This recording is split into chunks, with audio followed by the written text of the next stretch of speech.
Good morning, everyone. Thank you for joining us for our second or our March edition of Professor Circle. Really excited to have everyone here again this morning and for us to discuss and delve into this very important topic relative to anti-racism in the classroom. And so without further ado, I am going to turn this over to Dr. Emma Bloomfield, who will be our moderator today and who has been very instrumental in helping us set up this particular series. So good morning, Dr. Emma. Good morning. Thank you so much, Dr. Barlow, for hosting this session. Happy to be a part of the March Professor Circle event. So yes, I'm going to be moderating a panel discussion. We have three professors with us today who are going to be sharing their insights into anti-racism in the classroom. So I'll introduce them first. Dr. Han-fen Hu is an associate professor of business. Thank you for being here. We have Dr. Javon Johnson, an assistant professor and director of African American and Afro Diaspora Studies. Thank you for being here. And Dr. Anjala Krishen, professor and director of marketing and international business. So thank you all so much for being a part of this panel. I have some questions prepared based on conversations from the February Professor Circle and people who emailed me ahead of time. So my plan is to go through those questions, but if anything comes up from people in the audience, you have a follow-up question, you have a question of your own, please do feel free to pop that in the chat and we can have a conversation with our panelists today. So I wanted to start it off generally with an open question about what is your teaching philosophy regarding inclusivity and anti-racism in your classroom. So if each of you could just give sort of broad strokes about your teaching philosophy and how you think about anti-racism when you teach.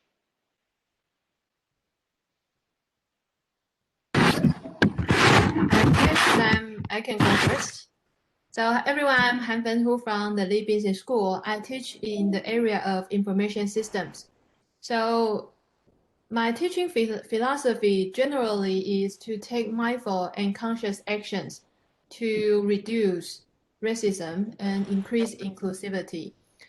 Conscious and mindful action meaning I would not assume that inclusivity would be the default. It is something that we need to actively create in the classroom.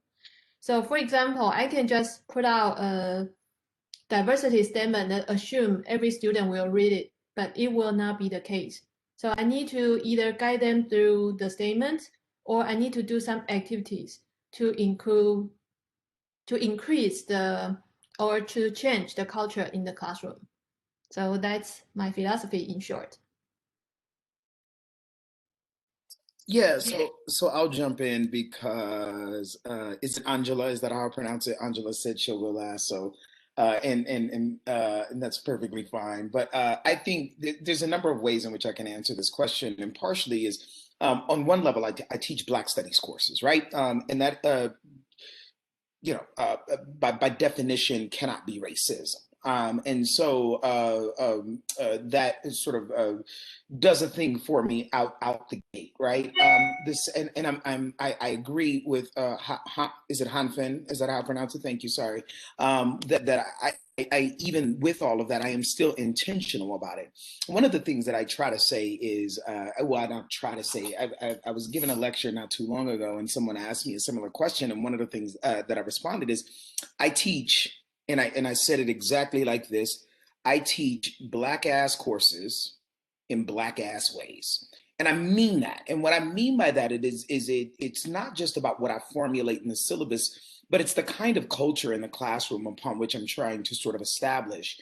Black people communicate in ways typically, right? And I'm generalizing here, right? Not 100% Black folk, right? Like, but there are Black communicative ways that we can sort of point to, right? That have been produced over generations and across time. And I try to teach in those ways. It's very interesting to see a classroom of mine. We laugh at each other. It's very boisterous. We're loud. But it takes a kind of carefulness to create that mood in such a way that I have many Black students come to me and be like, oh my gosh, I never knew a classroom could be such way. But and on the flip side, and I'm not trying to do this black-white racism thing, but bear with me here. I've had many white students tell me they're uncomfortable in the class, upon which I invite them to sort of question their own uncomfortability. What's behind that? And so my teaching philosophy is one that is trying by default to think about the sort of inverse of the university structure, which is a white institution. And I'm trying to think about it in Black ways, if that makes any sense. And in that inverse, I want to make it so open that people find their ways in, right? And I think I do a pretty successful job. And then, I try to make sure that my classes are not necessarily, I have issue with the safe space thing, right? But brave spaces and accountable spaces that we are able to say the kinds of things, but we will be held accountable for those things. And we're challenging each other in a radically sort of democratic way. That's sort of the short and skinny of it all, if I could. Okay, I guess I'll go next. So I just made some notes while right after this question got asked. So I guess a couple things. First of all, I always question, why am I even in the room? So I'm just going to say this point blank. I can be here and I can talk about these things, but I know the place that I'm coming from, and I think it's really important to understand where you're coming from. So I think in the classroom, it's always really good to assume nothing and to understand where I'm coming from, and I'm not coming from the same place that a lot of the diverse people in my classroom and around me are coming from. And so the first thing to do is to say, I'm limited in my view of the world already. And I come from a place of privilege on many levels that a lot of the people in the classroom will not be from. And so I think that's the first thing, is to make it really clear where I come from, what I have and what I don't have, and how I can approach this whole thing. Couple things that I just bring into right off the top is to think about data and be data driven. So to kind of bring up what, for example, Javon was talking about, that you're teaching in a certain space, and that space is definitely not a lot of times the space you want to bring into the classroom and you want to think about in the classroom. And so how do you kind of, in a data driven way, kind of say, okay, what do we really have here? What are the things we're really doing? So as director of MBA programs, the first thing I wanted to do was look at, let's just acknowledge that we likely don't have a good representation. And so we need to start thinking about what are the things we're doing to enable our representation. How are we actually enacting diversity? Not a statement. Statements are great. I love statements, but they don't do anything. They're not driven. They're great. Let's check that box. But the question really is, where is the money going? What are the things we're doing in terms of scholarships, in terms of representation, to make a difference? Is our board representative of diversity? And that's something that I could work on and that I did work on. And if you look up our board now, it is very diverse, and that was not an accident. So it's that kind of thing. So I brought in, I wanted to talk about data and being data driven. I wanted to talk about representation in the room. It's really important to make sure that that representation is what you're doing. Talk D&I. I put down talk D&I because I think that as professors, we're also researchers. Can we actually research this stuff? Can we actually talk about it in conferences? Are there things we can do in terms of our research to actually bring in diversity and inclusion? Because that's a way that we can, again, make a difference. We can create knowledge around this and become representatives of it. And that's something that I've been trying to work on as well. I think something that, again, might have already come up a little bit, but trigger warnings and thinking about safe spaces and those kind of things are really important. Diversity and inclusion are not always about things that are very obvious, that are on the outside. There's things going on behind the scenes. And so we have to really be careful about the kinds of topics. And then the last thing that I wanted to bring in was substantive topics. What you'll notice is that what you're teaching in the classroom has a lot to do with who wrote the textbooks you're representing or who created the knowledge you're talking about. Look at who's doing that. As a professor, I have the privilege of being able to say, who wrote this book? What kinds of topics are they talking about and why? If I'm teaching consumer behavior, there may not be an entire chapter on something that I think is really important in the diversity and inclusion community. So I'm going to bring that in. I'm going to look for those papers written by Francesca Soresco or somebody who is representing a diverse point of view who maybe doesn't have the voice to even be in my classroom half the time. So I've dug deep in the topics that I'm teaching to look for those diverse and inclusive topics that a lot of times are not going to be represented in mainstream class.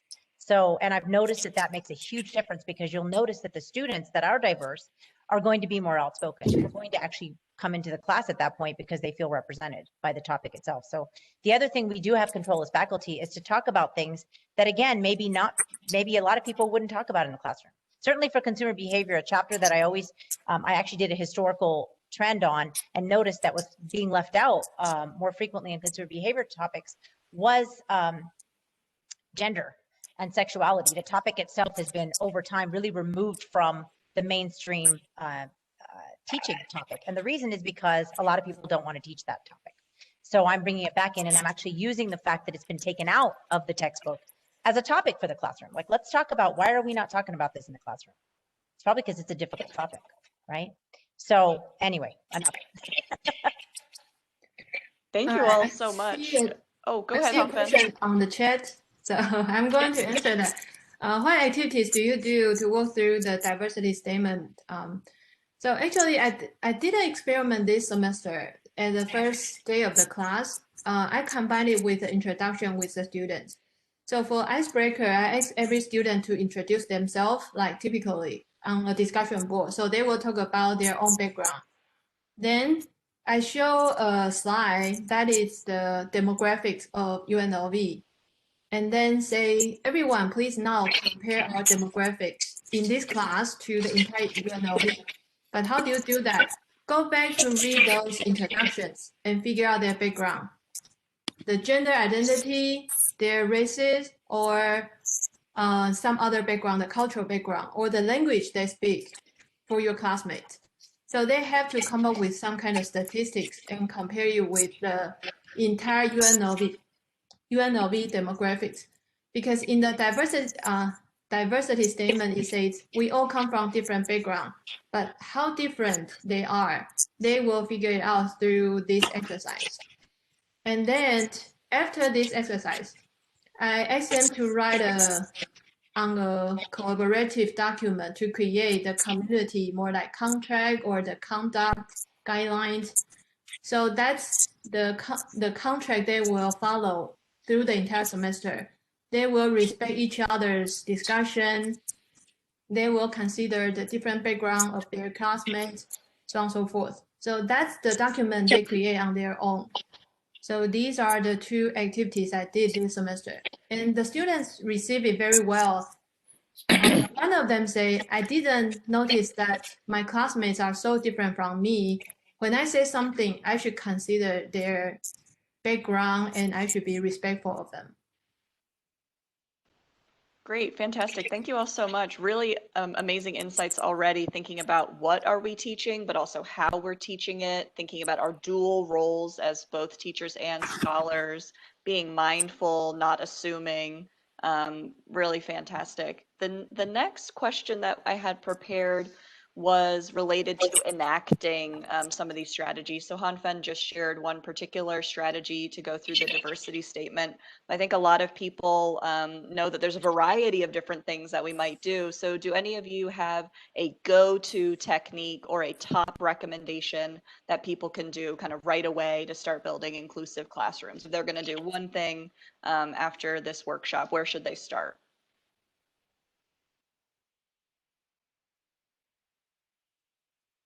I mean, I don't think I have a go-to technique. Like I always feel bad when people ask me these questions because I'm like, I don't have it, right? And I feel like I'm not trying to sort of cop out of the question, right? But I don't. I think I try to treat classrooms like the living entities that they are, right? And that people come to classrooms with different sort of politics, with different sort of racial formations, identity formations, with different sort of intellectual sort of baggage and capital, right? And then how do we make sense of that? Part of what I think I just try to do is I try to get to know my students, right? Like who are you? What are you coming to bear in this classroom? And I try to create a space of again, accountability, of trust on some level, that will allow folks to have the kinds of honest dialogue that I think we need to be able to do the kind of work that we're talking about in this session, right? That again moves beyond statements, though I have statements in my syllabi, right? That really forces us to think about not only the sort of larger material world upon, you know, that racism, that sexism, that homophobia, transphobia, ableism, etc., sort of exists, right? But also how do those sort of larger ideologies come to this classroom as a physical space, as an intellectual space? And for me, it takes a lot of kind of trying to get to know them and what it is that they're interested in doing. And I think that there is no, for me, I haven't found the easy go-to that will always work. Some things have failed miserably in some classes. And then others have succeeded, and then also being okay with that kind of failure, that failure can be a learning engagement unto itself, right? That we're trying to move to, that I don't know everything, right? like that we move through this together and figure it out. So I wish I had a go-to activity. I don't, but yeah. It's more qualitative for me than an actual example. I would say, I think I do something similar too, and it sounds like, Javon, you do something similar, which is just get to know the students. I mean, I think we're all kind of coming back to that between your Icebreaker activity, Han-fen, and Javon, you also said you get to know your students. For me, it's, I make them do, I joke around that it's a 5th grade index card assignment. But they all have to do an index card every single class. I converted it to an online index card, and I keep them, and I tell the students that, and I kind of use it as a marketing assignment too. So it's a self-ad. So it's, you know, give me, on the front, you have to answer certain basic questions. And then on the back, it's a self-ad, an advertisement of yourself.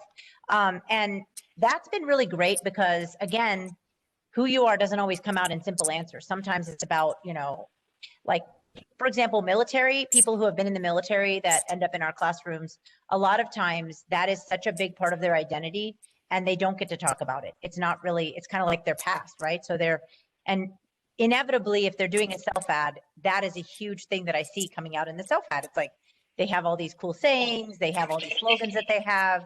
It's like their camaraderie. So then I acknowledge it. So I think that all three of us are kind of coming back to that same thing. One, get to know your students, get to know who they are as people. 2, acknowledge it. Like, okay, you just told me about yourself. I looked at your card and this is really cool. And I always tell the students, anything that you turn into me is something that, for these cards, is something that I want to be able to share with the class. So then I post that, I combine it into one thing. And again, I'm happy to share these things, but easy tool I used, and I just converted it into one PDF. And that way all the students get to know each other as well. And I guess that's another thing. We haven't talked too much about that. We've kind of talked about it a little bit. I think, Javon, you kind of brought this up, but I call a classroom a subculture of consumption. So we are a subculture of consumption, and we're just one representative in this. And if they all get to know each other and they form a network themselves, and we do a lot of group projects in our classes too, that's a big win too. Because diversity and inclusion is just about that. It's about the networking. It's about the getting to know each other thing. So that's the other thing that I always tell students is when you're forming a group, you know, think about who you are and how you are, and then try to find people that are as far apart from you as you can. Because I teach them the common knowledge effect, which is the less difference you have in a group, the more, it's the Motley principle, the less creativity you're going to have. So that diversity actually increases your creativity. So look for that diversity even in your groups. I always joke around with them. If everybody looks exactly like you in your group and thinks exactly like you, you're probably going to be less creative. I can show you that in research. So anyways, so you turn it into, a lot of it is about introspection too, right? The students need to think about who they are and and again, just try to enact that diversity and inclusion, and even as they select groups and as they do assignments, everything. So. Yeah, I agree with both of you that get to know the student and get the students to know each other. I think it's the key, because oftentimes people will have racism because they just treat it as a term. But once they get to know each other as a person, a human being, they will change their attitude. Because, for example, recently we have a lot of anti-Asian accidents around the country, but whether the student will hate me as Han-fen as a person, probably is not. So I think make the student get to know each other and make me know the students and the student know me is the key for me. Yeah, the other thing I will add to really quickly is I think the getting to know is important, but it can't be the end all be all, right? I think also for me, I can't think of a class recently that I haven't taught about racial formations, right? That I haven't taught about gender formations, that we have to ask ourselves historically, how do we come to understand who it is that we are in relationship to each other? And what inevitably happens is you unpack the power politics that are at play, right? When white students find out that whiteness is a historical formation that has literally changed over time in the hopes of maintaining political power, it blows people's minds, right? That there is nothing consistent or even consistently logical about race. That when we understand it as a series of that as a thing that changes in the maintenance of white supremacy and white power, then it changes the relationship to how it is that we understand things. And then we can talk about how that history is bearing on today, both in a material sense and also in a sort of ideological sense, right? And I think those things are important, right? So part of it is that very intimate getting to know a student. Who are you, right? So in a hip hop studies class, I didn't ask things like necessarily where are you from, da, da, da. It was like, name your favorite hip hop album and what does it tell me about you? And that gets me to know them in a different kind of way, right, than I would in another class, right? But also importantly, we need to talk about racial formations in this classroom and ask how does it bear in the here and the now? And that has also been helpful in creating more sort of radically sort of inclusive, if that's the term we're using, classrooms. Thanks, everybody. I think these are really great responses. I think when I think of go-to tools and strategy, I'm thinking about what can we sort of lean on, right, as techniques. But I think the answers I'm hearing are much more about the classroom culture, the classroom climate, creating a welcoming space for people to share their opinions and beliefs and their backgrounds. And I think Javon said, don't be afraid if things fail, which I think is really important, that when we try out these different strategies, we try to get to know students. Some things might work for some classrooms and some things might not work for others, and that's okay. That's all part of the learning process and trying to foster these inclusive anti-racist spaces. So that's fantastic. Thank you all. So the next question I have is about strategies that we can specifically use in large classes. So this is something that came up in the February Professor Circle about what if you have a lot of students, how do you get to know them when you have so many of them? How do they get to know each other? How can we create a welcoming space where maybe we are dealing with intro level classes or larger sized classes? I don't teach large classes. I mean, I have in the past. I'm not a huge fan of them in relationship to what it is that I teach, right? The kinds of the things that I teach, right? That makes it difficult for me in a lot of ways. So I think I might be out. I think though there has been a way in which when I have taught them, that I actually bring to bear an interrogation of the large classroom and the classroom in and of itself, right? And that's about as much as I could help you without rambling. Yeah, my classes are not as large as well, which is 60 to 70. But the strategy I use is more similar to Angela just said, using the index card strategy. So every student will have a self-fact and their background knowledge, background, send it to me, and I share it with the whole entire class. The other thing I will do is just assign them into small groups, and every class they will be assigned to different groups, just randomly assigned. So they will have the chance to know more about their peers, not just those in the same group project with them. So that I try to create more opportunities for them to interact with the peers in the classroom. I'm in the same boat as I think both of them. I haven't taught the larger classes. So, you know, I think for me, what I would say, and here I go talking about stuff I don't know. You guys put me up to it. I think I would do the same thing I'm doing now. I think I would still do the cards. I would still share that information across to the whole class. And then do whatever I could to try to, I know there's a lot of little exercises you can do, and those would work really well again to, like the on the fly groups. I'm tapping into some stuff from my husband who does teach large sections. So I know for him, it's a lot about trying to create the small groups during the class and do the 3-minute exercises and things like that. Obviously now we just survived, you know, we're trying to survive COVID. So I think it's just going to come down to communication. That's all I can think of. Trying to increase that communication. Great, thank you. Yeah, I think the large group or the large class question comes out of concern that, you know, these activities or that these ways of communicating with students in small groups is different. But I like this idea of just trying to create those small group environments within that larger class environment. And if you can read a lot of those index cards, then you can really do the same kind of strategy that you do in small groups. So that's great. I think too, though, Emma, it's so I often break students up in groups, even in my smaller class, and I think we have to be mindful of that kind of work, because we can't put people in groups with other hostile people, right? And so the group work can't be the work in and of itself. And I think this is one of the things that I'm going to keep harping on. These tactics can't be the work in and of themselves. That professors still have a whole host of other work that we have to do while using these tactics. So I think part of me wants to push back on the constant sort of what strategies and tactics are, because it rests on the assumption that the professor has done the work themselves, when we emphatically know that that's not always the case.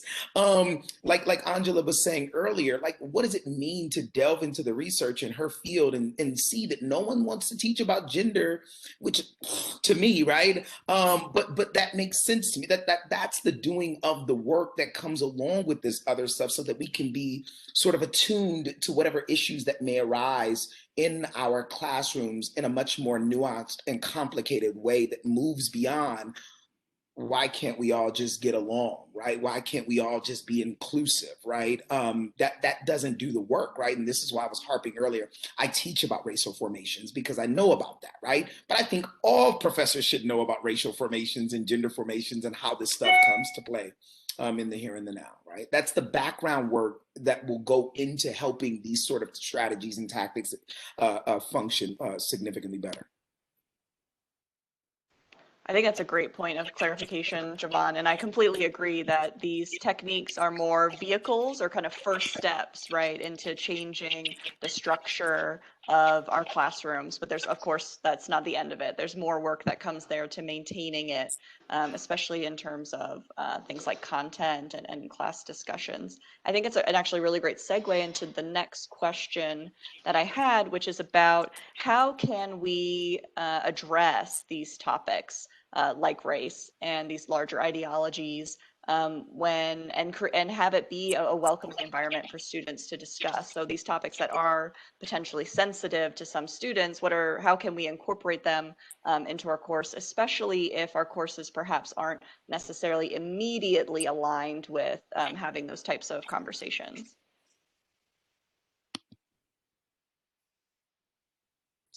My courses are immediately aligned, so I'll allow the other two to.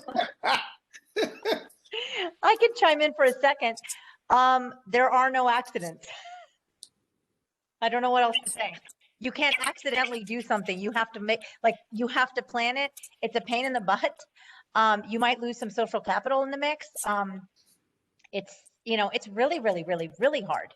I'm not going to lie, because nobody wants to talk about this stuff. No one wants to, and I can tell you because, you know, I've got, John is online here too. Hi, John. But I mean, the College of Business, you know, it's hard because we don't, it doesn't, it's, you know, like Javon said, I mean, at least it's in your actual syllabus. For us, it's like, how do you bring this in? And so I think, and I wrote down a couple of notes because a couple of things came in my head that I thought, this is weird and subtle, but so important. One, if we're going to be inclusive and we're going to accept that we are diverse and inclusive, can we not be super picky about irrelevant stuff? So here, let me give you an example. I was having a hard time getting online today. I was like, I'm going to be late. I'm going to be late. I'm going to be late. And then I thought, you know, I should almost be late because guess what? Who cares?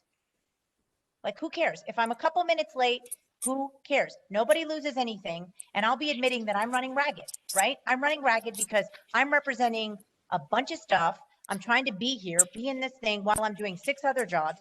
And there's a reason for that because I step up to the plate when it comes to diversity and inclusion. And Harriet and I just went back and forth. But there's a cost. Like, I'm running ragged half the time trying to do stuff that does not directly pay off. I mean, the paper that I just published on Story Only Few Can Tell, that I waited till I was a full professor to publish. And the representation that it took for me to do that paper has nothing to do with any kind of direct payoff in my job. That has nothing to do, it's not on my list. So the work that we're doing a lot of times and is not part of what we're supposed to be getting paid to do. So we need to, my point being, we need to be thinking about this for our students. Who are the diverse and inclusive students? They're the ones who might be a single Black mother who has a kid at home and is doing her MBA and is working a full-time job.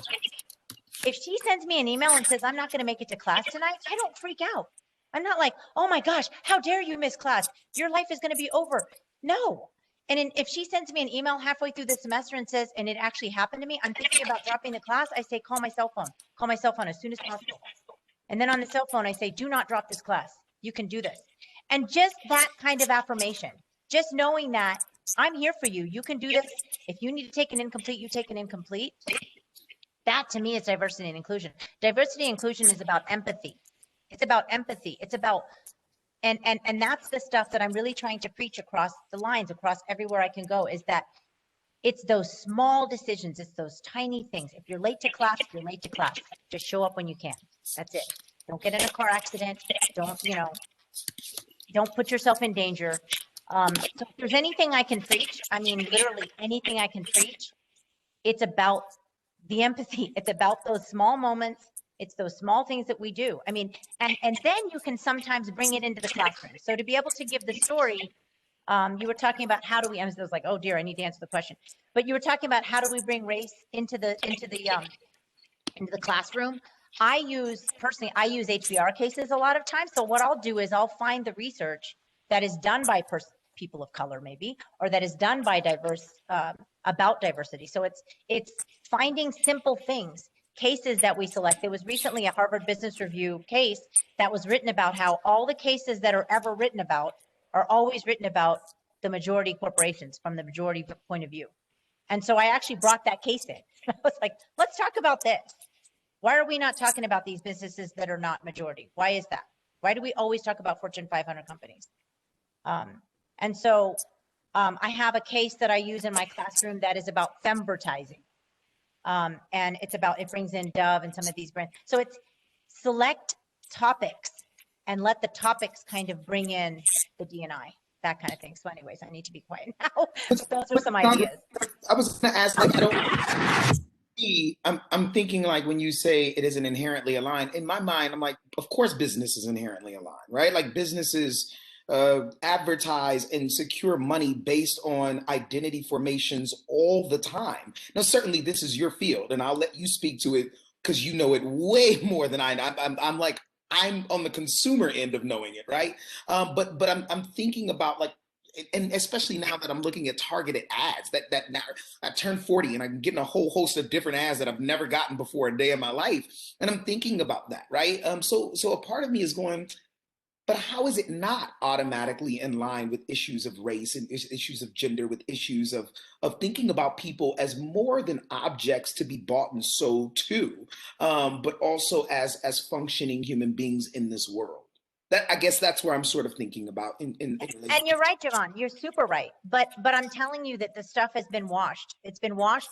It's been set up in such a way that it's extremely, I don't know how else to put it. It's been washed out of any kind of humanity in a lot of cases because it makes it easier, right? When you purposely avoid that piece, when you purposely try to avoid topics that might create or are quote unquote potentially controversial, it's so much easier to teach and it's so much easier to not represent those. So it comes down, this is a thing that, Harriet and I got to know each other years ago, and I'm guessing it was on some kind of diversity panel, but it comes down to is talking about diversity being diverse? Ask yourself that question. If you're interviewing somebody for a job, if they bring up diversity and you hire them, does that make them diverse? Can they represent diversity? Not inherently. But that's my question, because time and time again, that's what happens. I'm hearing that from board members where they have a D&I committee and there's nobody diverse on the committee and they're writing diversity statements. So I'm just saying, you'd be shocked at the number of times when you kind of take a step back and you go, this stuff has been washed out pretty well. So your point is very well taken, but it's also very easy to wash it out, Yeah, no. I understand that, right? So I've looked at many boards, I've looked at these things, and I'm like, that's fascinating, especially in this particular moment when everyone wants a DEI coordinator or director, right? And I'm like, this is a fascinating call. This is interesting. This is not how I would have written the call, but whatever. I'm also not in control of this job. But I'm just sort of, I guess, pointing to less about what is happening, but the idea that it's not inherent in the happening when whiteness is a racial formation, right?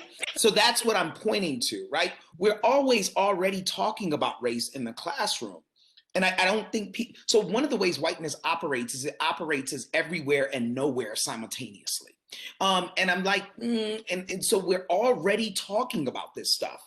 And I'm thinking about, too, the ways in which business is already talking about this stuff. And so I guess what I'm asking is, if it's always already happening, regardless of how it's happening, then that, for me, that means that it's inherent to the field of study. I agree. Am I misunderstanding that? I agree. You're coming to guest lecture in my class. That's what's happening. My takeaway from all of this is Javon is now going to come to my class. This is really important stuff. But I have to be honest with you, Javon, I'm not an expert myself.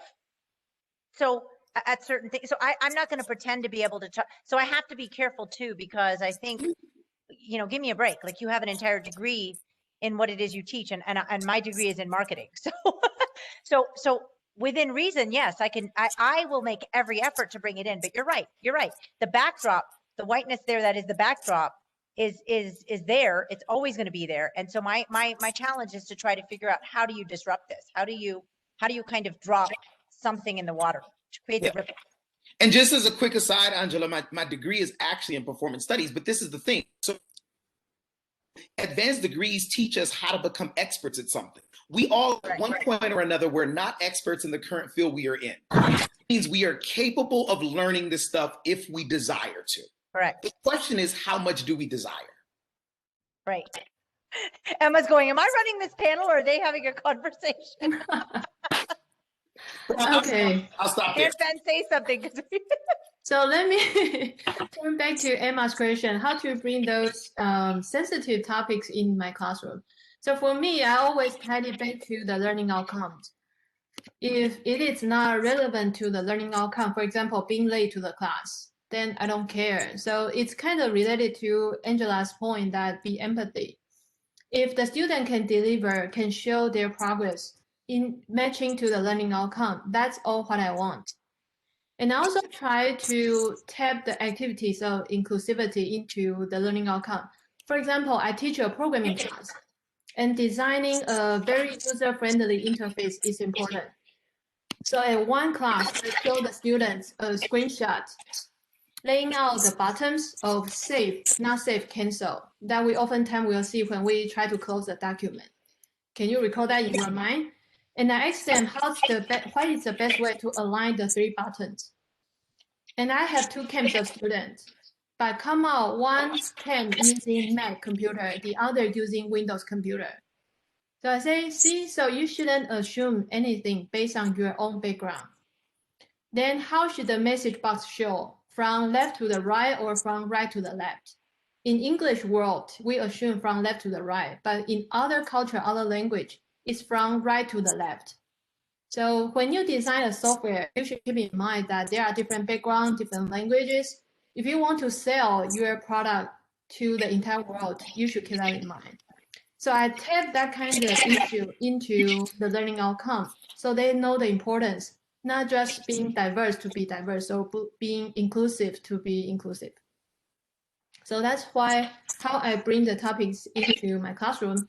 And also, if the topic is really sensitive and feel difficult, I will try to break it into smaller activities and provide guidelines. So they will kind of tackle one piece of the question at a time and progress it into seeing the bigger picture of the problem. But yeah, I love all of that. I think too, if I could add just really quickly, it was something Anjala said, and I think it's worth really sort of dwelling on this when she said that, you know, the diversity stuff does not pay off, right? And I think she's 100% correct. And so part of what she's gesturing towards and is that the structure of the institution doesn't make this work worthwhile, right? And so, you know, the idea of speaking in someone's class, we could talk about that, but we have to understand that the institution, and here UNLV does not hire a bunch of Black folk who study race. That means that almost every department calls me in February. That means that people call me when they want to discuss diversity. That means that my service time is stretched thin, and none of that gets me tenure. None of that gets me raises. None of that helps my career. And so, look, the work is worth it, right? But we also have to understand, and I've been on committees with, well, not in committees, but I've been in conversations with various deans and about the and the provost and the president, for that matter, about the idea of changing the structure of service components in our tenure cases to take into account this sort of unpaid labor that we're always implanting onto minoritized subjects in various ways. And it's not just Black folks, it's queer professors, it's trans professors, it's women professors, it's brown professors, it's you name it. If you're a minoritized subject, you will be asked to give this unpaid labor that will be unrecognized. And we also have to think about that structurally too. I know that's outside the scope of the question, but I think it's so important because like it provides context as to why some of this work isn't being done in the ways in which we want it to be done, right? When the university needed to go from non-digital to a digital university, we dumped boatloads of money across the world. When the university says we need to discuss diversity, equity, and inclusion, they just built a couple of committees and then was like, we'll train people out of racism. And I'm like, that's not how it works, but whatever. Yeah, I think really, really important points. And I want to circle back to this idea of assuming that our course content is maybe not aligned, right, with issues of race and reflecting on, well, how are the ways that we quote unquote traditionally teach these topics and how are those wrapped up in, as Javon said, kind of the invisibility but pervasive presence of whiteness. I wanted to not center my voice, but I did want to share an experience. I teach the rhetorical tradition, and it goes from Plato to today, and the canon of readings is just all white men. And I thought, well, why? Why is it that way? So we talk about it. We talk about that absence in the classroom and why we're reading certain people and where are these other voices, and we try to actively include them. So I think we can reflect, right, about how these topics are always already intersecting with identity and with power. So I think these are really important points here. Yeah, and you would know that my master's is in communication. I had so much anger with this. I was like, people in Africa were rhetoricians. They were rhetoricians in Asia and throughout Latin America. China, yeah, exactly. What are we doing? Yep. Well, yes. And a lot of it's the way we were taught, right? We took Right. that class, so we reproduced that class. So I think all of us just being here in this space and reflecting and questioning can open up ways where we can, as Anjala said, bring in case studies, bring in readings, bring in diverse scholars to assign to our students. All of those are cracks, right, in the system and the normal ways that we might approach things. And I love what both you and Anjala and even Han-fen sort of gestured towards this idea that we can teach the absence. That teaching the absence matters. I don't think it's the place that we stop. I think it's a necessary starting place. But yeah, we can teach the absence.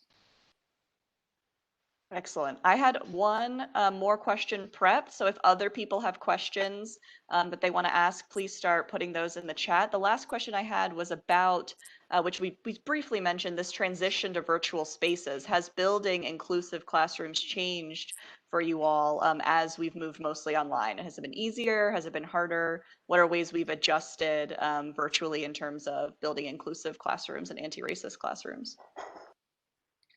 I think for me, it has been easier. For example, the random assignment of the smaller group and the index card of showing the student profile. And also, some of the students will dominate the discussion in the in-person class. So, but in the online environment, they always have the discussion board they can go to. And even those who don't speak in class, they will provide their comments in the discussion board. So it has been easier for me. But the downside is that me as an instructor need to constantly moderate the discussion board to make sure it doesn't go out of line. So that's the more work that I have to do in the online environment. And as Angela and Javon just said, those work are unpaid and unrecognized. So even if you try to create a diverse and inclusive discussion, it's just the effort more I have to pay but not recognized.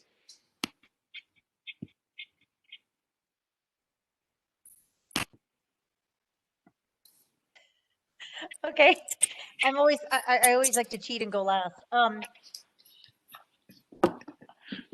I guess, can you repeat the question again, Emma? I spaced out. I was listening to Han-fen and I kind of spaced out. No worries. So thinking about how has building an inclusive classroom been different in the shift to online, easier, harder? Yeah.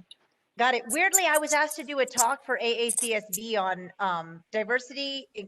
I think they call it DEI, diversity, equity, inclusion in remote environments. And I was like, so again, I always try to let me read some stuff about this. So the thing that and actually it looks like Patrice stepped in and said, can I send her the stuff about the diversity and creativity link?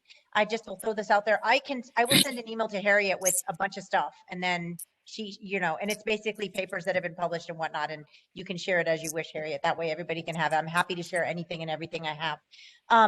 But I was going to say to that point, with remote environments, again, back to the research, there's a whole bunch of research on transformational leadership and the role that transformational leadership plays in, and again, I have to speak to the crap that I know, which is, it's not necessarily the stuff that everybody else knows, but transformational leadership kind of is the link between that cognitive and ethnic diversity and creativity. So what I do is, my cheat in remote environments is that I try to talk about being a transformational leader. So I kind of bring in what is transformational leadership, and how, as a transformational leader, as a faculty member, as the teacher in the classroom, how can I then bring those diverse voices in? And then as a class, we're more creative. And so I kind of talk about that. So I guess my advice is, even in the remote environment, you can do the little things, again, like Han-fen said, using your chat board, using your discussions, bringing people in. There's always an issue with, again, how to get people's voices, and how to get everybody to speak up. And I try to do little cheats. Like if you've already talked today, feel free to put yourself on mute, because I want to hear from somebody who hasn't talked yet today. And those little tricks sometimes can help. Thank you for your input. And so you're done for today. Let's move on. And so a lot of times, if you kind of get the really outspoken people to kind of say their 2 cents in the beginning, you can bring in. But time and time again, the voices that you hear the least of in the classroom are the most diverse voices. And so it takes effort. You have to make an effort to make sure that those people speak up, because again, they're not going to feel as welcome. So there's that. Yeah. So everything they said, again, I teach courses that are primarily Black students. And so my relationship to this changes a slight bit, except when I teach sort of intro to gender studies or intro to AFAM, then I get a lot more opt-in students, but I don't often teach the intro courses. So in a lot of ways, it has been easier in the ways in which my colleagues prior to me have just stated. I think where it has been difficult is that when I do have, so I get those students that opt in, and it almost never fails. Like, I'm trying to think of a case where it fails, but it's conservative white men who frame themselves as minorities because they're conservative white men, and I'm fascinated by that sort of construction. But they often opt out of discussion, and there becomes a much more difficult way of me reaching them, if necessary, right? To sort of engage the literature, because at the end of the day, I'm still the professor on record. I still want you to pass. I still want you to get the knowledge from the course. And how do I reach you if you sort of opt out and aren't responding to certain things, right? Which is much easier to reach you in a kind of in person, and we can have a dialogue. So that's where it has been sort of more difficult for me in a lot of respects. Great. Yeah, thank you all for sharing that. I think something that I personally do is I encourage students to use on Zoom the different emojis, or on WebEx the different reactions. So even if cameras are off, I don't invite students to share their space with me if they don't feel comfortable, but I do invite them, yeah, exactly, do emojis. How do you get this? Do you need more examples? That can be a really kind of low stakes way for students to participate in something that, Zoom or WebEx allows for. So that's another way I've found virtually can get more participation than in person. Okay, well, we have about 7 minutes left. Are there any questions from anyone else in the audience today that for any of our panelists, some follow-ups, things you want to clarify?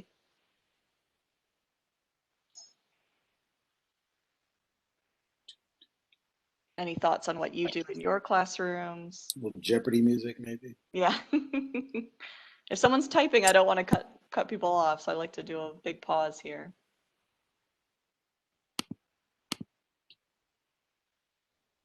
Emma, we could turn it back to you. To me. Yes, you could give us your 2 cents worth. I know that you already gave a talk, but.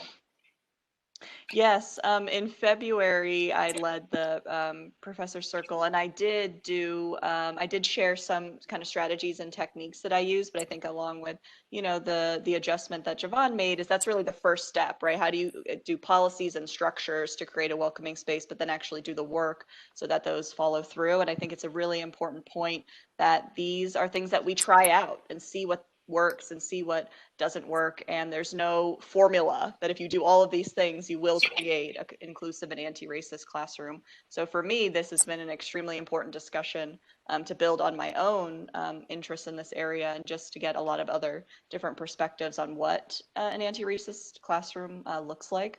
So it's just been really exciting, and I appreciate all of your time. I know we're in March now, but I am reaching out to diverse faculty to share your opinions and perspectives. And I appreciate you giving your time to us and then the community and to the intersection. Emma, can I do a quick shout out to Harriet? Because please, I just have to do this. Like, Harriet, what are you? Like, what are you? Seriously. She's so amazing. And I have to say this because the fact that this even exists, this Professor Circle, is because she came up with this creative idea. And I remember having conversations with you, Harriet, and saying, man, it would be so cool to have this community within the UNLV faculty to be able to talk about these topics. And then she did this thing. So it's like, she totally enacts exactly what we've been talking about. She just gets it done, period. She created that center.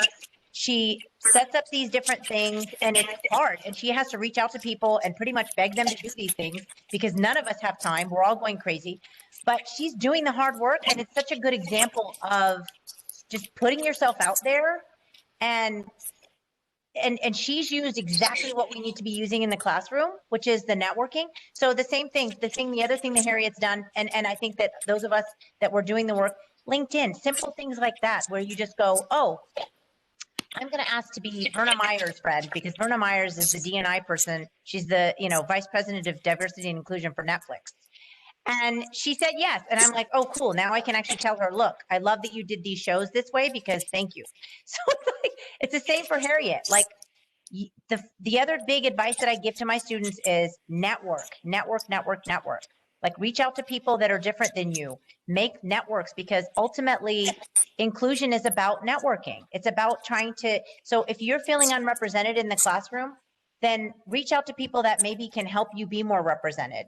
and try to bring in those voices. So I have to give a huge shout out to Harriet, because she's time and time again at this university made us realize how important diversity is. You just can't talk about it. You have to do stuff. And it's hard work. So to Harriet. Agreed.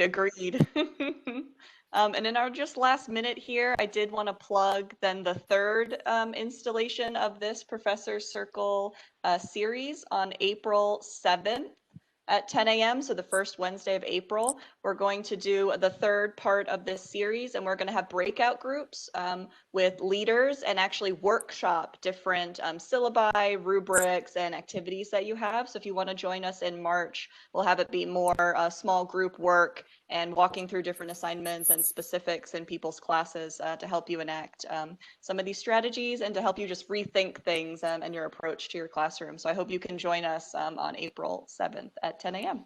Thanks, everyone. And fill out that survey that went in the chat as well, please. Thank you all so very, very much.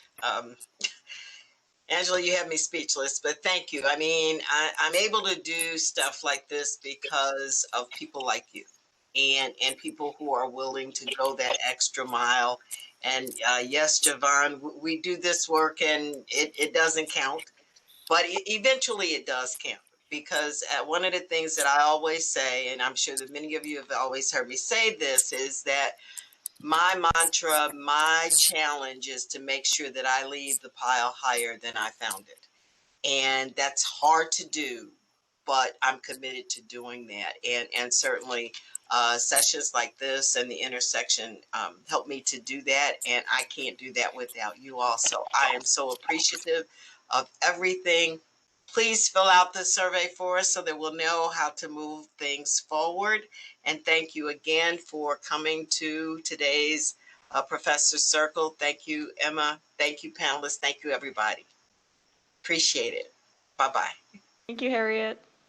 Thanks, Bye, everyone. nice Thanks to for meet coming. everybody. Thank you. Thank you. Thank you, panelists. Thank you. Thanks, everyone.